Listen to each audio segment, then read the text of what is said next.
Good morning, everybody, and welcome back to your Lunch Break Live. My name is Ivana Harinkyu if you're new here, and if you're not, thank you for coming back. Today is Wednesday, March the 9th, and that can only mean one thing, and that is that the SEC tournament starts tomorrow. Now, today I am joined by Auburn beat reporter Nubyjas Wilborn. He is here to talk a little bit about Auburn going into this tournament and just kind of what we can expect to see from Auburn when they are playing, also when Alabama is playing, and talk a little bit about what is gonna, what's expected to happen in this postseason March basketball that we all love so much. So, Nubyjas, thank you for coming today to explain a little bit about this. And we know that Auburn's going into this tournament on a high. They just got several kind of accolades here. We know Bruce Pearl named SEC Coach of the Year. Several players got some recognitions as well. So they're going into this tournament on a high. Absolutely. Listen, they won the SEC title. We were there, and Auburn, where they won, I think, the fourth SEC title in school history. They have a chance to be one of very few schools that win a regular season outright title and win the tournament. They're the number one seed. Auburn will play their first game at 11 a.m. Central Time on Friday, and they'll play the early game as throughout. So it's very important. They get the double byes. They'll have to play on Wednesday. They don't have to play on Thursday. They'll be pretty rested. They'll play the winner of the Florida versus Texas A&M game. And Auburn had beat Texas A&M at Auburn Arena. They lost to Florida down there in Gainesville, one of Auburn's rare conference losses this year. So depending on who wins that game that has to face off against Auburn on Friday could really determine a lot of that outcome of that game on Friday. Absolutely. I mean, listen, it will have an impact. Texas A&M played Auburn pretty tough. Auburn beat them. Florida obviously beat Auburn once at Gainesville. Auburn beat them in Auburn. That would be the third time they played. The third time you play a team, you never know. That big center, Castleton, gave Walker Kessler problems both games, as well as Jabari Smith. That could be a problem. I think if you're Auburn, you probably would rather see Texas A&M if you had a choice. But ultimately, if you're Auburn, you should be able to win either game. And then again, that's Friday at 11 Central Time. I know that you just mentioned that. So who's playing tomorrow? Who should we look out for tomorrow? And what do those games tomorrow, what kind of impact are they going to have on Auburn's postseason? Well, it's kind of tough because it's like Georgia versus Vanderbilt. And, you got Tom Crean most likely going to be outgoing. Vandy probably should win that game, but you just never know how things play out because it gets weird. I mean, honestly, it's kind of really difficult. And you got Missouri, Ole Miss. Auburn beat both those teams. They beat Ole Miss twice. They beat Missouri out there. It's going to be a tough tournament, but ultimately, when you look at those games, you got Ole Miss, Missouri, and you got Georgia, Vanderbilt. Technically, Auburn wouldn't see any one of those teams until the semifinals. You see what I'm saying? So Auburn is in the quarterfinals. They play on that early 12 Eastern, 11 Central game against either Florida or Texas A&M. If Auburn wins that game, and if somehow Ole Miss or Missouri got through LSU, then got through Arkansas, then Auburn would see them. And on the other side, Georgia, Vanderbilt, if they were to get all the way through, getting past whoever wins the Mississippi State South Carolina game, or also Alabama, who plays on Thursday. Now, gonna say this gently, people listen to both, but yeah, Alabama has to play early against either Georgia Vanderbilt winner. That's how that would affect Alabama. Whoever wins that game could be who plays Bama. I think Bama has beaten Georgia. They struggled against Georgia. They've beaten Vanderbilt. Vanderbilt's one of those tough teams with Scottie Pippen Jr. They have some players. Again, it's also an SEC that, quite honestly, is as good as it's ever been as far as basketball goes. Really good conference out the bottom. And so you don't know how it's going to play out. Well, and you're naming off all these teams. You're talking about the quarterfinals and semifinals, and this is probably something that a lot of people in the South, a lot of people who follow SEC schools, kind of are a little bit unplugged from most years. We know that most people in the SEC, most SEC teams are excelling more these days at football and have been excelling these days at football more. So people have maybe not been as plugged into basketball as they are this year. We know, as you mentioned, these teams are just killing it in basketball this year. So for some people, this might be one of the first SEC basketball tournaments they tune into. So give us a little bit of kind of a breakdown of how that works. So quarterfinals and semifinals, what are the days and the seeds here? Okay, so basically get back into it. The tournament starts on today, actually, with a 6 p.m. game. It's going to be 5 p.m. Central, Ole Miss, Missouri. Whoever wins that game will play 5th seed LSU in the second round. Before that game would be Florida, Texas A&M at 11 Central on Thursday. Whoever wins that game plays Auburn in the quarters, okay? So Auburn is already in the quarterfinals. They got what's called a double bye. So they got to not play on Wednesday, not play on Thursday, okay? So then on the other side, all right, game at 5 p.m. Central, about 25, 30 minutes after that game ends, you'll get Georgia Vanderbilt. They're on the other side of the bracket. And the Georgia Vanderbilt winner would play Alabama on that Thursday. So Thursday's games would be 11 Central, Florida versus Texas A&M. And then right after that game would be the winner of the Ole Miss Missouri game going against 5th seed LSU. And then after that game, there'd be an evening session that starts at 5 p.m. Central, Mississippi State versus South Carolina. Whoever wins that game will play Tennessee the next day. And then, of course, the winner of the Georgia Vanderbilt game playing Alabama on Thursday. So that would set up your quarterfinal day, which would be the day that Auburn would play that 11 Central noon game down there in Tampa against whoever wins Florida versus Texas A&M. Then you'd have whoever won the LSU game versus the Ole Miss Missouri winner to play Arkansas. And Arkansas, by the way, is a team that Auburn lost to at Fayetteville. Really wild environment in Fayetteville. But anyway, so you go to the evening session, Tennessee, number 2 Tennessee, who Auburn lost to. Again, Auburn only had 3 conference losses, obviously, against Arkansas, Tennessee, and Florida. All 3 losses were on the road, but Tennessee's the 2 seed, and they will play the winner of the Mississippi State, South Carolina game. That'd be at 5 p.m. Central. And then the last game of the day would be Kentucky playing whomever comes out of the Alabama versus the winner of the Georgia Vanderbilt game. That'd be Friday. Then on Saturday, if Auburn advances, it'd play a noon Saturday game, noon Central Time Saturday game against Arkansas or whomever won that game if Auburn wins its game. And then on the other side, about 30 minutes after that game is over, whomever comes out of the Kentucky-Tennessee bracket. And then on Sunday would be the final. It'd be a noon Central final on Sunday. And assuming Auburn's there, they play the other side of that bracket.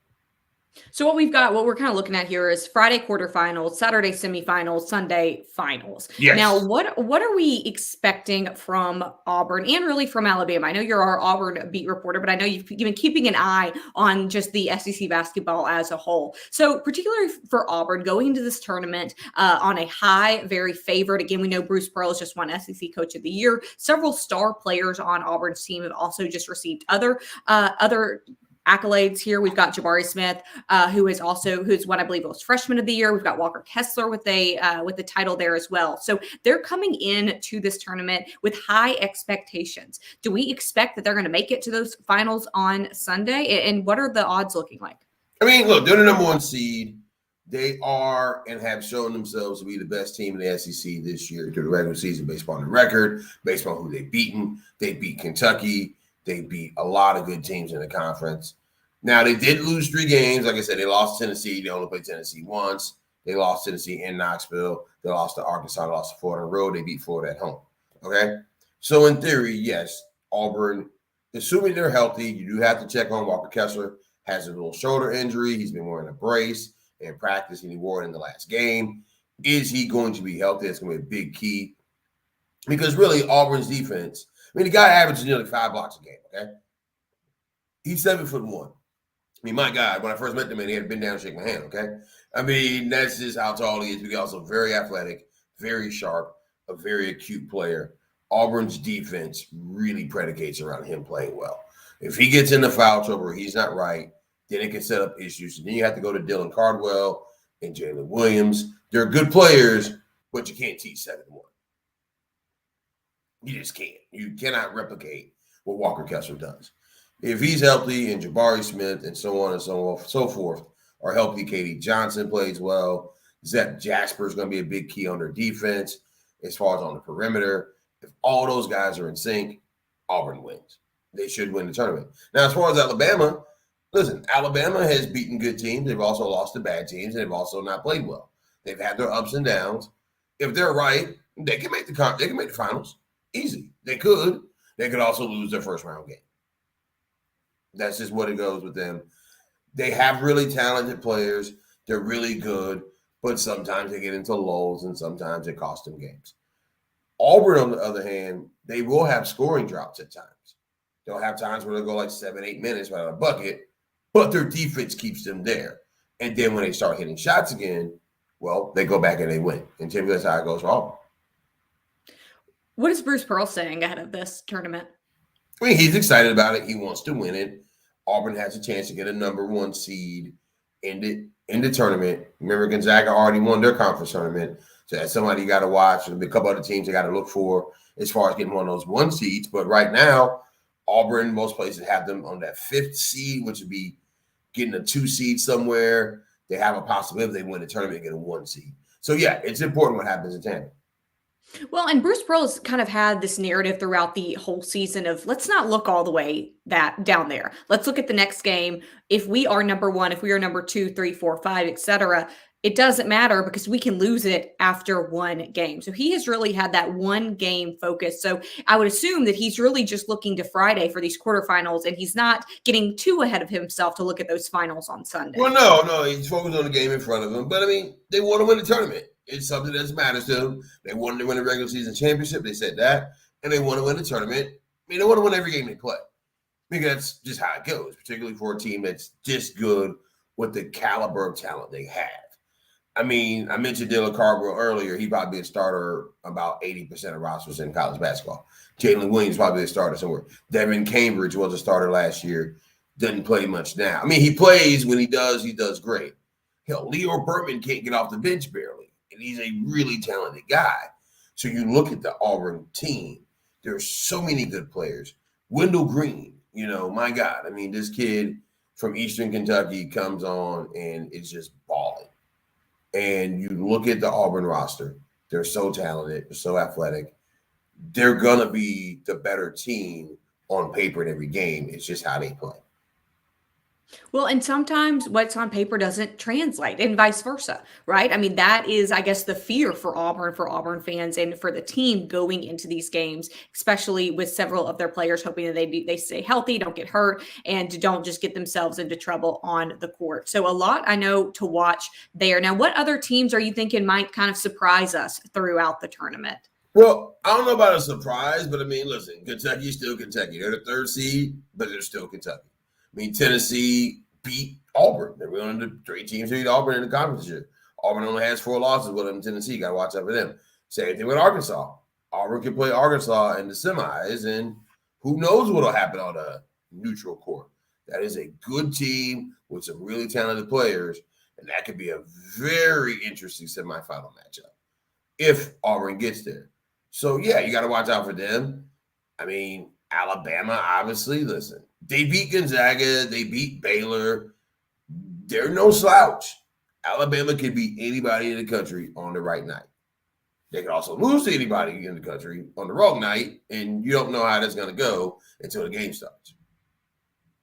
It's fair to say, I know this is your first season covering Auburn for AL.com, but it's fair to say that this is something that we have not seen down here in quite a long time, if ever, really. This level of incredible college basketball, this level of incredible teams, really across the SEC. It's not just Auburn, it's not just Alabama. There are several that are not just Kentucky, right? That are all making headlines this year, and that's something that we haven't seen in a long time. So, you guys, one last question for you. I know we're in postseason, and then after postseason, after March, we have a little bit of a break, right? Until basketball comes back for the next season.